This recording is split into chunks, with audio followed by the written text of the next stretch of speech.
El mercado de Bitcoin, acaba de recibir un golpe durísimo, uno de sus desplomes más dramáticos que borró meses de ganancias en cuestión de semanas. Pero ojo, esto no fue la volatilidad de siempre, fue una tormenta perfecta en toda regla. Vamos a meternos de lleno para entender qué factores se juntaron para causar esta caída, basándonos en un reporte que lo explica todo. Y sí, la pregunta que todos nos hacemos es ¿por qué? ¿Qué fue exactamente lo que detonó que el activo digital más grande del mundo se viniera abajo con tanta fuerza y tan rápido? Para ponerlo en perspectiva, primero hay que recordar de dónde veníamos. ¿Qué tan alto se había llegado? Imagínense esto, $126,000 por una sola moneda. Ese era el pico. En ese momento la euforia era total, de verdad parecía que no había techo. Pero, como ya sabemos, el mercado tenía otros planes. Y de repente, ¡pum!, el golpe. El precio se fue en picada hasta los $88,500, un mínimo que no veíamos en 7 meses. Una caída tan bestial que agarró a todos por sorpresa y simplemente evaporó miles de millones de dólares. Haciendo cuentas, estamos hablando de una corrección del 27% desde su punto más alto. Y que no quede duda, esto no fue un tropezón cualquiera. Fue un evento masivo que le cambió la cara al mercado por completo. Ok, entonces, ¿cómo se pasa de esa euforia total a esta caída tan brutal? Lo que vimos en noviembre fue más que una simple corrección de precios. Fue, digamos, una purga, una limpieza profunda del mercado, impulsada por fuerzas tanto de fuera como de dentro. Y la primera pieza del dominó fue la más inesperada.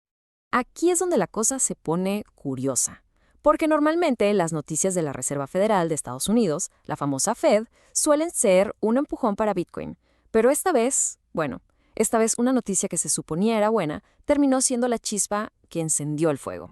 Es que, a ver, esta es una completa paradoja. Lo normal, lo de siempre, es que si la Fed recorta las tasas de interés, el dinero se vuelve más barato y los inversionistas corren a comprar activos de riesgo como Bitcoin. Y claro, el precio sube. ¿Pero qué pasó ahora? Exactamente lo contrario. El mercado no lo leyó como una buena noticia, sino como una señal de alarma, como un si están bajando las tasas es que la economía está peor de lo que pensábamos. Y por si fuera poco, para echarle más leña al fuego, sale el mero presidente de la Fed, Jerome Powell, y suelta esta bomba. Dijo que un futuro recorte en diciembre estaba lejos de estar garantizado. Con eso, se acabó la esperanza de más ayuda económica a corto plazo. La incertidumbre se disparó y todos empezaron a vender lo que consideraban riesgoso.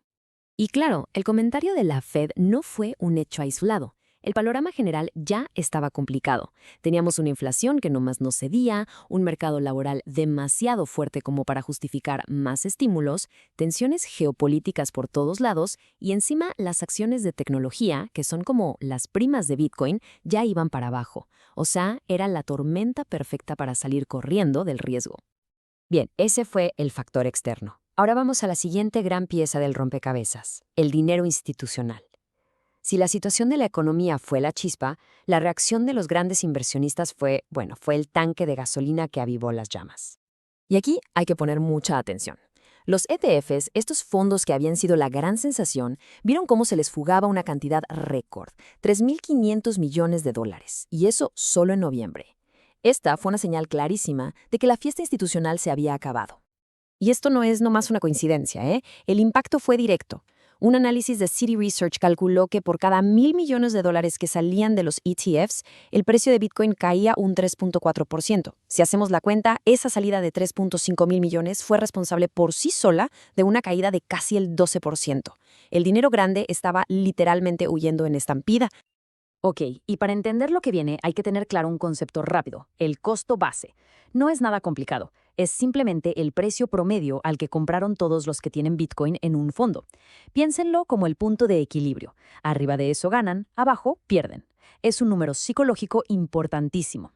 Bueno, pues resulta que ese umbral, ese precio mágico para los inversionistas de ETFs, era de $89,600. ¿Qué pasó cuando el precio de Bitcoin rompió ese piso? Pues que el inversionista promedio de la noche a la mañana ya estaba perdiendo dinero, y eso, muy probablemente, activó una avalancha de ventas automáticas, los famosos stop loss, que solo aceleraron más y más la caída.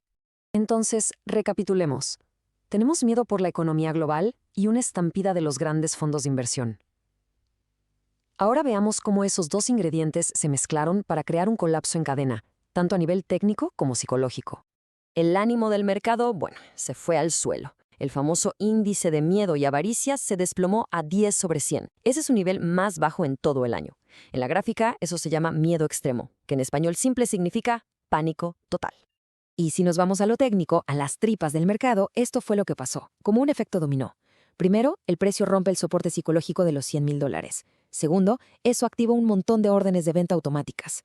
Tercero, con la salida de los ETFs, no hay suficientes compradores para absorber tanta venta. Y cuarto, el resultado es una venta en cascada. Una bola de nieve que se hizo gigante y arrasó con el precio. Bueno, después de toda esa tormenta, la pregunta es, ¿y ahora qué? El mismo reporte que analizamos plantea 3 futuros posibles para Bitcoin en el corto plazo. Y todo, absolutamente todo, depende de los próximos datos económicos. A ver, aquí están los 3 caminos posibles. El escenario base, el más probable con un 45%, es que el precio se quede rebotando, con mucha volatilidad entre los 70 y 100 mil dólares. Luego, el escenario pesimista o bajista con un 35% de probabilidad, que nos llevaría a un rango de 40 a 60 mil si la inflación sale mal. Y finalmente, el escenario optimista o alcista, que es el menos probable con un 20%, donde veríamos un rebote fuerte si la inflación nos da una sorpresa agradable. Así que todo se resume en esto. Hay que tener los ojos puestos en 2 eventos clave: el próximo informe de inflación y, por supuesto, la reunión de la Reserva Federal el 10 de diciembre. De ahí saldrá la señal que definirá cuál de esos 3 caminos tomará Bitcoin. Y con todo esto sobre la mesa, llegamos a la pregunta del millón. ¿Lo que acabamos de ver fue solo un ajuste necesario? ¿Una limpieza de la euforia excesiva para seguir subiendo? ¿O es el verdadero inicio de un nuevo y largo cripto invierno? La respuesta, como ya vimos, no está en los gráficos, sino en la economía real.